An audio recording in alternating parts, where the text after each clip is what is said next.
Okay, hello everyone. Welcome. And today I'm speaking to Professor Sumangala Damodaran. Professor Damodaran has been a professor of economics, development studies, and music studies previously at Ambedkar University. Professor Damodaran is also an artist and she's a researcher of music.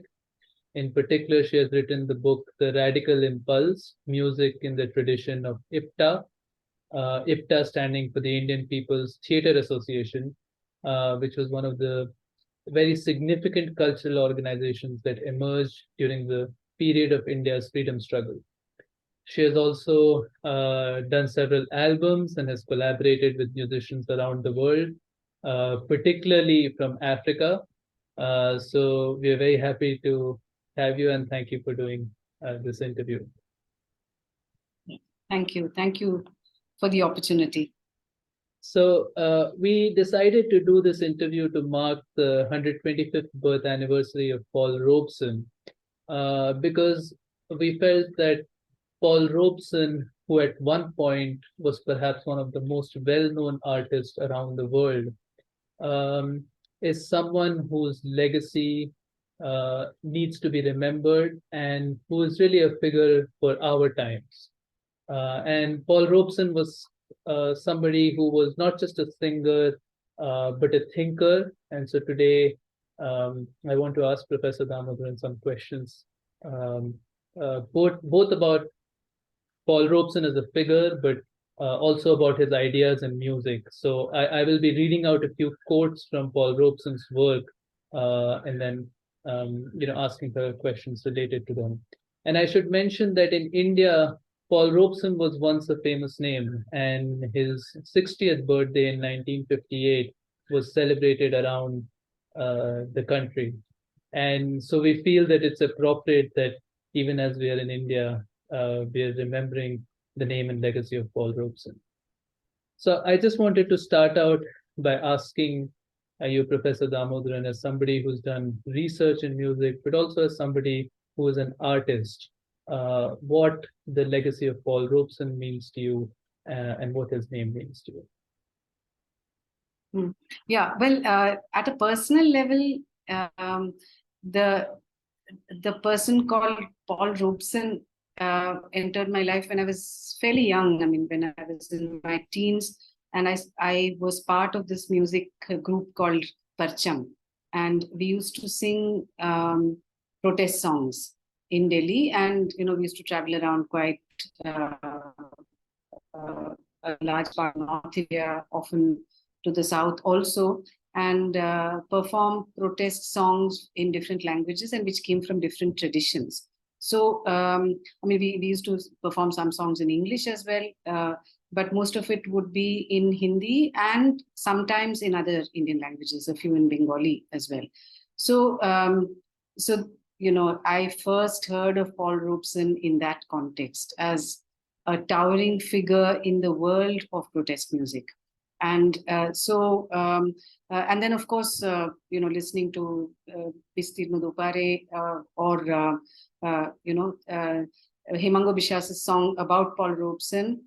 And then also, subsequently, of course, listening to a lot of his music, listening to his speeches and, understanding his thoughts and all of that. Paul Robeson has been a very important figure in terms of my own shaping as somebody who's engaged with cultural politics in this country.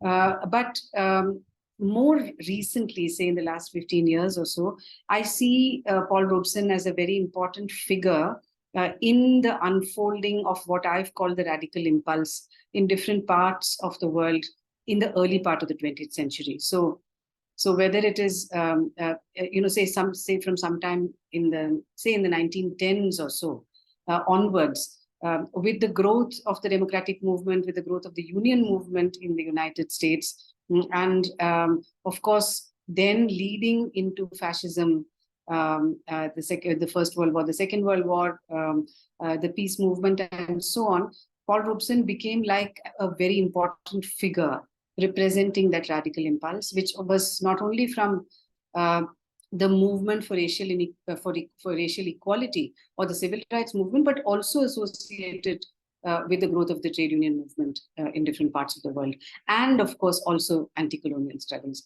So to me today, Paul Robeson is not just the music that he sang, and the larger musical trends that he was part of, or traditions that he was part of, but actually very significant representative of the idea of radical transformation that was coming from different quarters in that period, and was a global movement. Right, right. And I think you would agree that it would be fair to say that in some ways you're the world historical figure. Absolutely. Yeah, yeah. I mean, there was a Martin Mhm. Luther King, and then there was a Paul Robeson in terms of music and ideas around art. Right, right. And I mean, many of the things that you brought up, I want to pursue a little bit later in our conversation. But as you rightly said, that he's more than a singer, even though sometimes he's only remembered as that. And I've found personally in reading his works that he's a great thinker and a great philosopher. And as you said, he participated um, in the anti-colonial struggle around the world. He was close to the Chinese movement, the Indian freedom struggle, and so on. And one place where, the struggle came together after independence in several places was the Bandung Conference.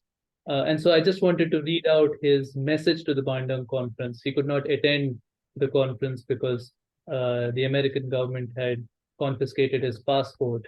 But he sent a message to the conference, and he said, I quote, I have long had a deep and abiding interest in the cultural relations of Asia and Africa.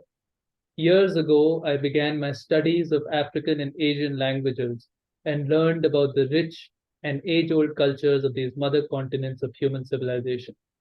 The living evidence of the ancient kinship of Africa and Asia is seen in the language structures, in the arts and philosophies of the two continents. Increased exchange of such closely related cultures cannot help but bring into flower a richer, more vibrant voicing of the highest aspirations of colored peoples the world over. So I wanted you, and I know that you have done some research on this, including, how this movement looked like in China and other parts of the world. So could you speak about the commonalities of Asia and Africa, particularly in the time period that you mentioned, the early part of the 20th century, and perhaps even the mid 20th century going forward? Yeah. So I don't want to actually start by talking about that period, because if one is actually looking for relationships that are very deep between Africa and Asia, one has to actually go to the pre-colonial period. And literally for almost a millennium or even more than that, these two continents have been linked very substantially through trade, through movement, but very substantially through music. And this is some more recent work that I have done, which is about to get published in a new book, where with some colleagues I've actually worked on the using music as an entry point to actually understand really old pre-colonial connections between different parts of Asia and Africa. So while on the one hand, it might seem like a connection that is based on colonialism and the effects of colonialism on these two continents, I would believe that the connection that he's talking about is actually something that goes far beyond or much before colonialism, allowing these two continents, of course, these are massive continents and they are also very varied within themselves. But there were large parts of Africa and large parts of Asia which were actually really connected with each other in a way that cultural forms moved, musical forms emerged in response to each other, okay, and in response to the movement of people, of commodities, trading and so on and so forth.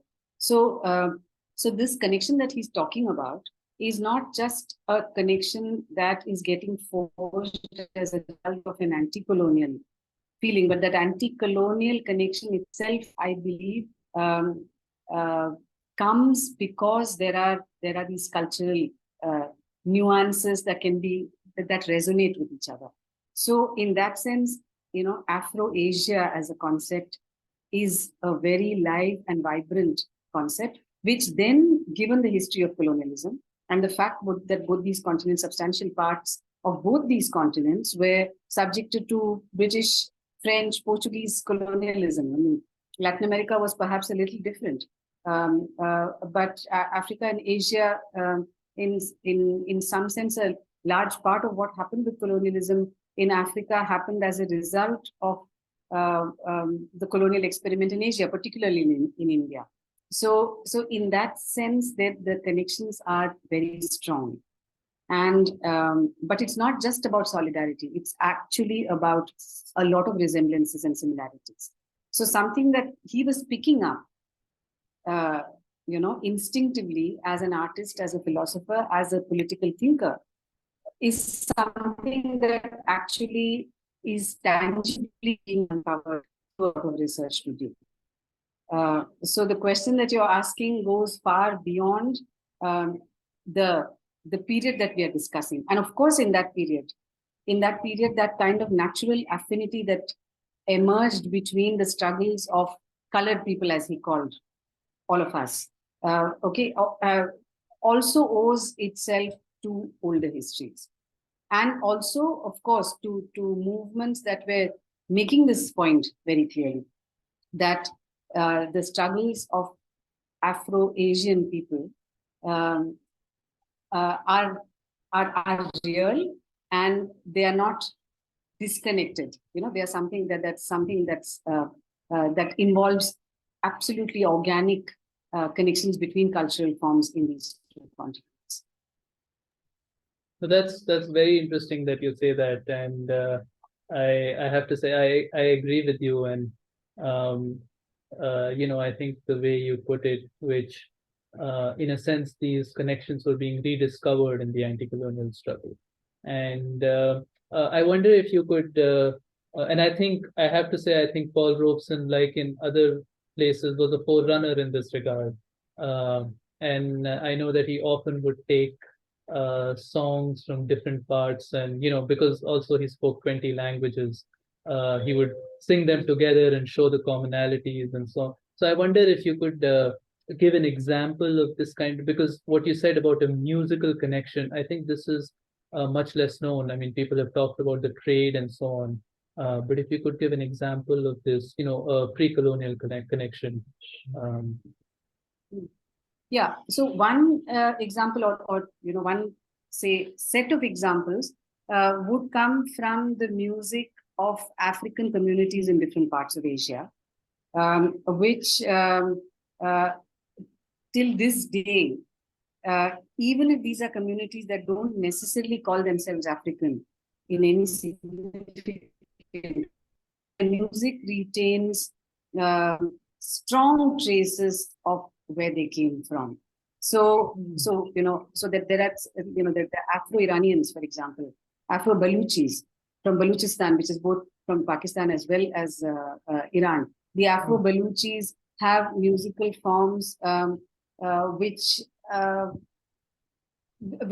have come out of forms in Africa, different kinds of forms in Africa. You find seafaring. Yeah. So what I'm saying is, so for example, there is a musical form called the amba. It's a a boatman's song. Loading and unloading song. And now this is the same form is found in Balochistan, and also there are these boatman songs called amba in along the Kerala coast, and you also have it in the Lakshadweep Islands. Now these are all areas where African communities actually traveled as a result of migration. Similarly, you also have now India, in North India, the connection from the 13th century onwards with the Arabic and the Persian musical traditions is very well acknowledged. But if we actually look at it on the other side, you also have the Andalusian musical tradition, which is there in many parts of Africa and of North and West Africa, which also came from the same roots. So if one actually starts putting a lot of these musical forms together and identifying the traits, there are a lot of similarities, and these similarities actually arise. One can actually trace them, of course, conjecturally. It's very difficult to prove all this, historically in terms of archival records. But there is a lot of material. Movement of many of these forms, or the development of many of these forms, to the movements of particular kinds of people who over the centuries. So these are just some examples, but I could, on another occasion, perhaps talk about many more examples. Yeah, this is very interesting, and the fact that you brought up the seafaring song, I think, takes me very nicely to my next question, because I think Paul Robeson always saw a lot of these connections in terms of folk music and folk songs, which I think he broadly understood. And, he would often say songs of working people and how they connected people around the world. And again, I just wanted to read out a quote of his talking about the African American spirituals, which again, he was one of the first people to sing those spirituals at a world stage. Um, and so he says, quote, the real content of the spirituals in the overwhelming majority of cases were far removed from religious concepts. These were folk hymns, the poetical embodiment of the sufferings and struggle of an entire people, of its philosophy of life and its character, of its hopes and aspirations. And so I wanted to ask you about the importance of folk music in this connection, both as you were speaking about it right now, but also, as we said, in the rediscovery of folk music, in the context of a political struggle, and how that connected people around the world. Yeah.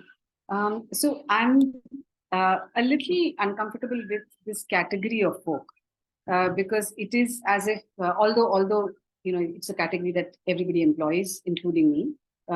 So I just want to say this at the onset, because it is as if there is a distinction between what we call folk, and often it is used as distinct from, say, classical, or so in that sense, because it also somehow comes with a hierarchy, I'm a little uncomfortable with the concept itself. However, with that disclaimer, this whole thing of unearthing folk traditions was a very important part of political struggle, again, from the early part of the 20th century in different parts of the world. And this, would be part of what Gramsci would call the culture of the popular classes, wanting to discover the culture of the popular classes. So, this whole question of what is people's music. So radical movements in different parts of the world were trying to figure out what is this idea of people's music, who are the people. Of course, not just radical, or when I say radical, I'm referring mostly to, left-wing movements, but not just left-wing movements, but also nationalist movements of all kinds. Were trying to ask this question of who are the people of the country. And, so if a large number of forms of quote unquote the people have been lost or are hidden from mainstream view, one of the ways in which you have to be able to talk about democracy or talk about the nation or about transformation has to be about unearthing these kinds of forms as a documentary aesthetic. That one of the very important aspects of a transformatory project has been to actually look for these forms, what we are calling folk forms. So all over the world, in fact, and it's quite interesting how it might have happened. If one looks at the period, say from the 30s to the 60s or so, You actually see it happening all over the world, and particularly till the end of the 50s, the post-Second World War period. You see it happening in different parts of the world, where musicians are actually going out into the countryside in their countries and trying to excavate, unearth, and also, often reconstruct, reproduce what we are calling folk music. So it becomes like an important part of the impulse to try and understand your own society. So, and therefore, as Paul Robeson says, I mean, if folk music is the music of living people, and it is what tells you what people's real lives are like, it becomes very essential for any radical project to actually undertake that mission of documenting and representing folk music.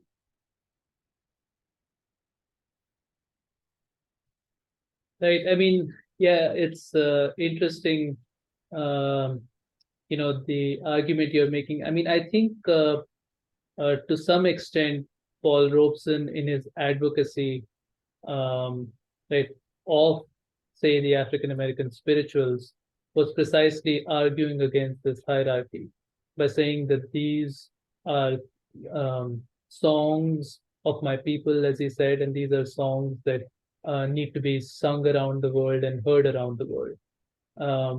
And in his case, I also feel that, as he said, his father was a slave. And so he had a connection with this music, um, which goes also to the Black church and so on, which was very direct. And what I mean, I think what I find interesting in the way he is setting up his argument, the way he's arguing this, is really that the connections between nations and civilizations are not necessarily formed by the elite, but there's a connection between the people. And that's where I feel his project was taking him, and going to the songs of his people and how that connects him to the people around the world. And so, in one thing that I really, because we are, of course, talking about Robeson from India, is I wanted to explore with you his connection to the Indian freedom struggle, to artists in India. And again, I think Robeson he had a deep and abiding interest in India's freedom struggle. He often held, protests, for example, during the Quit India movement, protest against British imperialism in the US. And of course, he had a friendship with several figures, including Nehru, Krishna Menon, and many others. But I wanted to discuss in particular the two names that you already brought up, Bhupen Hazarika and Hemang Biswas. And right, the Destino Tapare, which you also mentioned in Hindi, often people remember Ganga Behti Hai Kyun, and then Hemang Biswas singing Negro Bhai Amar Paul Robeson. And so, if you could just speak about these two in particular, also, right, in that context, the fact that they were part of the Indian People's Theatre Association, and why you feel that it was natural for them to sing for Robeson or sing Robeson's song um, in India in their own language. Yeah. Well, yes, both these people were very, very highly influenced by Paul Robeson. As I said, Paul Robeson was really an abiding figure in that sense, and he was the face at one level that linked the different parts of the American radical movement.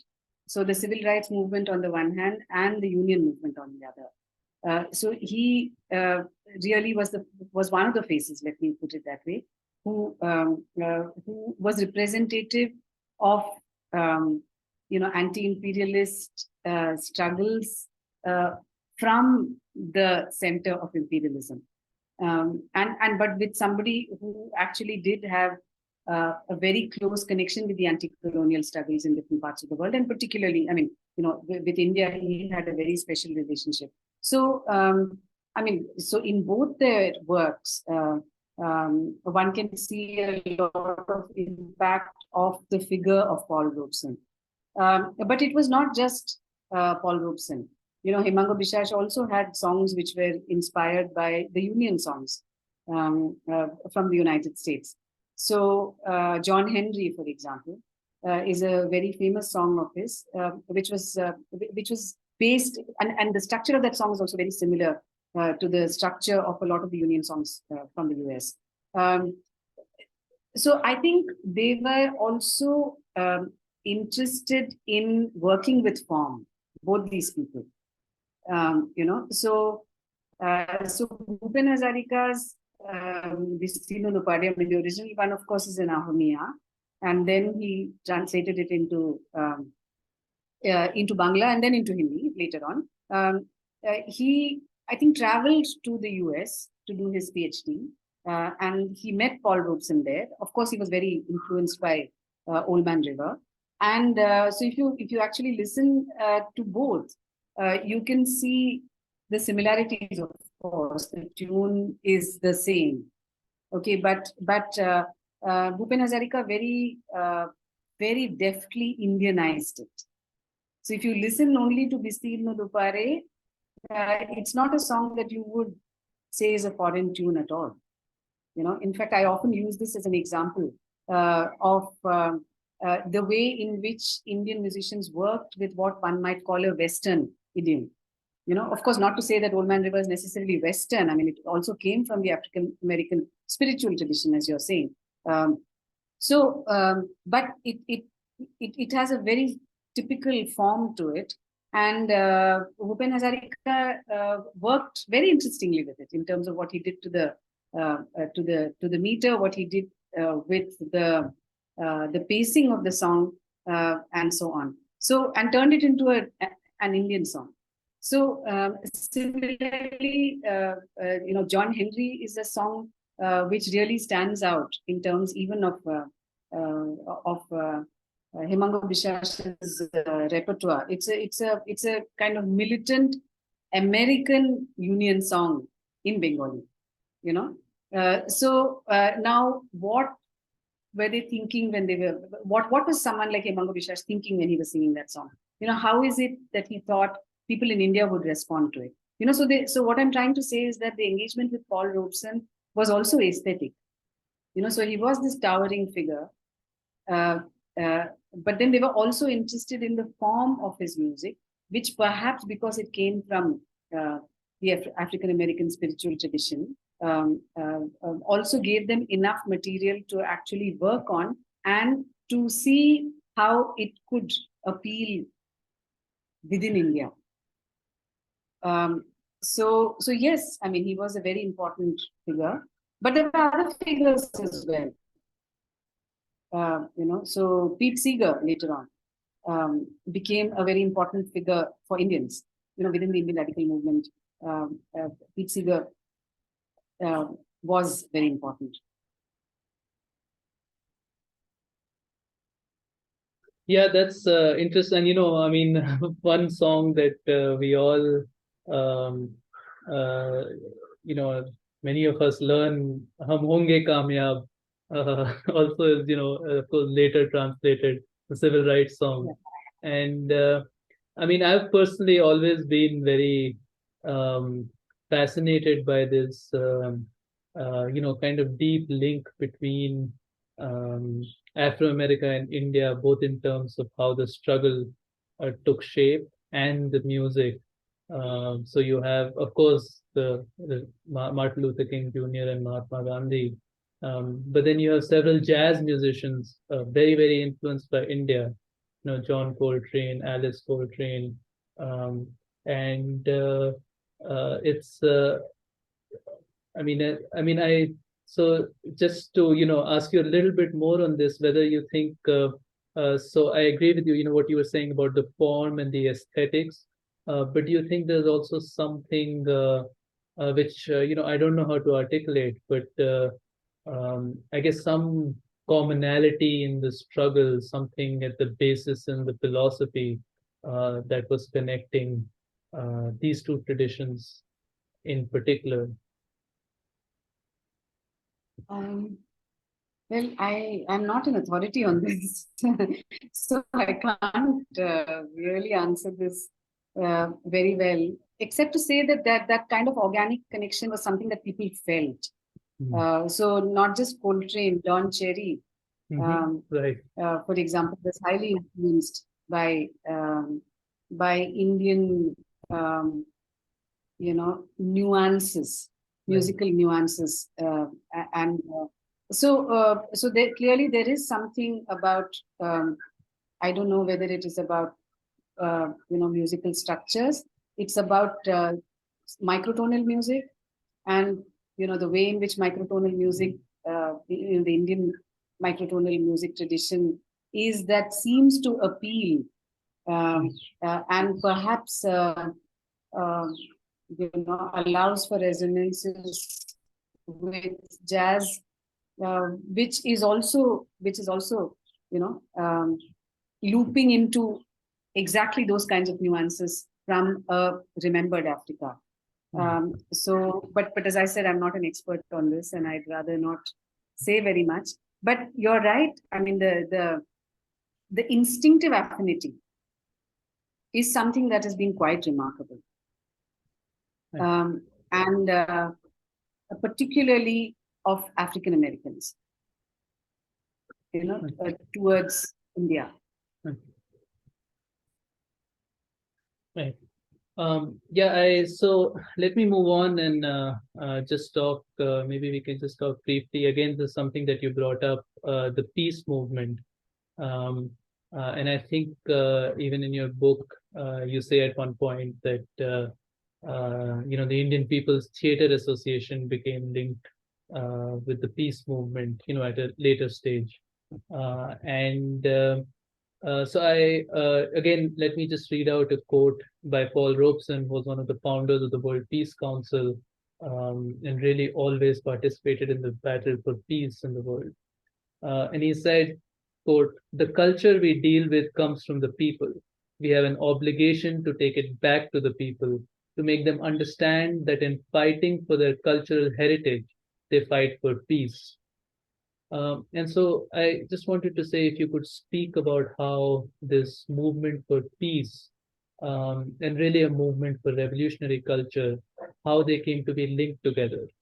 Um, and, in, of course, as Robeson is saying, but in even a broader context. Yeah. So, the anti-colonial movement in different parts of Africa and Asia in the 40s, 50s got linked up with the peace movement. And I think that's also because the anti-colonial struggles got also intrinsically linked with anti-fascist movements. So these movements were all closely connected with each other.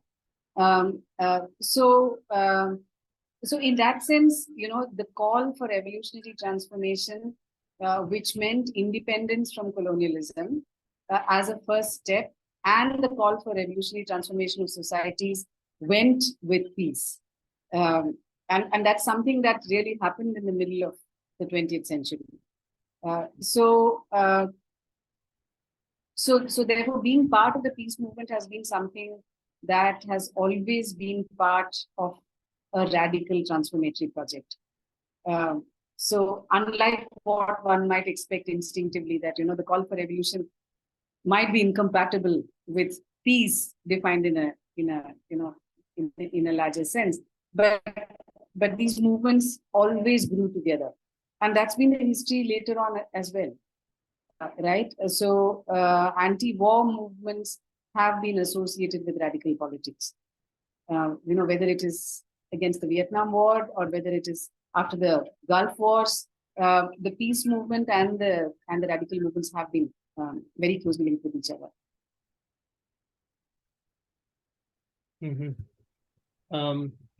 Right. So let me, I think, just ask you my final question. And As background, I should say that, whenever we read about these historical figures, somebody like Paul Robeson, but, one could take the artists from India, say, names like, for example, in poetry, Faiz Ahmad Faiz, um, Sahid Ludhianvi, or somebody like Khwaja Ahmad Abbas. I mean, it just seems like there's such a flowering of art and culture in this period of history. I mean, I personally feel that in terms of culture and in terms of revolutionary culture, today we are not where we were. Um, that's my opinion. But that's why I just wanted to ask you how you see it. And of course, we've seen, right, the commercialization of art. Art is something to be consumed. Um, Sometimes, I mean, one could argue you have more access, maybe in some ways, to global art. Maybe more people now can listen to South Korean music, but it's a very particular kind of art, and I think, rarely carries any revolutionary message. I would even say, rarely connected to working people in the way this art was, the one we've been discussing today. And Robeson was very clear. He said, quote, that an artist must choose a side. And he said, I've made my choice. I had no alternative. And the history of the capitalist era is characterized by the degradation of my people. So it was very clear that, an artist has to choose a side. There's no um, having it both ways of being neutral. And so I just wanted your opinion on how you feel, um, culture is today. What are the lessons to be learned from the struggle for the revolutionary culture from that period? Um, yeah, so I just leave it there. I just wanted your opinions on that. Mm. Yeah, well, I broadly agree with you that the kind of upsurge that one saw in the 40s and 50s has not been seen in a country like India after that. Having said that, however, I think the last 10 years or so have been slightly different. I mean, I do see that you don't really have a cultural movement defined as such in terms of either an organizational structure or also something that has its own autonomy and and is continuously vibrant for a reasonably long period of time. But I think the kind of issues that we've been confronted with, political problems that we've been confronted with over the past 10 years, have actually thrown up a lot of cultural responses, which have been quite specific and quite rich. So I do think that we are living in times of greater hope in that sense culturally, despite the fact that we are also living in very difficult political times. Um, so um, yeah, I mean, I don't know what to say beyond that, So in music itself, if you look at what's happening in different parts of the country, I think there have been a lot of very interesting developments. They might be small, they might be sporadic, but musicians have taken this project of articulating politics very seriously. And a lot of it is non-commercial. A lot of it is in fact voluntary and sticking your neck out and making a point, much to the detriment very often of individual careers and so on. So I do think people have the courage and have, as Paul Robeson said, taken sides. So I would therefore say things are less bleak today than they were about 10 years ago or 15 years ago, where we really felt there was a hiatus. That what happened to all that great upsurge in radical imaginings of culture. I think the challenges that we are seeing in this country have actually shown us some responses, and young people are really at the forefront of it. And if you could also address the question of what you think is to be learned from that period, if for this generation going forward. The most remarkable thing about the period that I studied, the 40s and the 50s, in terms of the cultural movement, was the openness to differences. Mm. Of course, despite dogmas, despite very hardline kind of stances often being taken by the political movement as well as by artists, I think the kind of proliferation that one saw in terms of forms, in terms of debates about what constitutes radical culture, has been quite unprecedented. And in that sense, I always feel that the Indian example has been very rich and a very important example globally. Just for the not only the diversity and the depth of the kind of cultural production that we saw, but also for the contribution that it made to a political and a philosophical understanding of what radical culture is.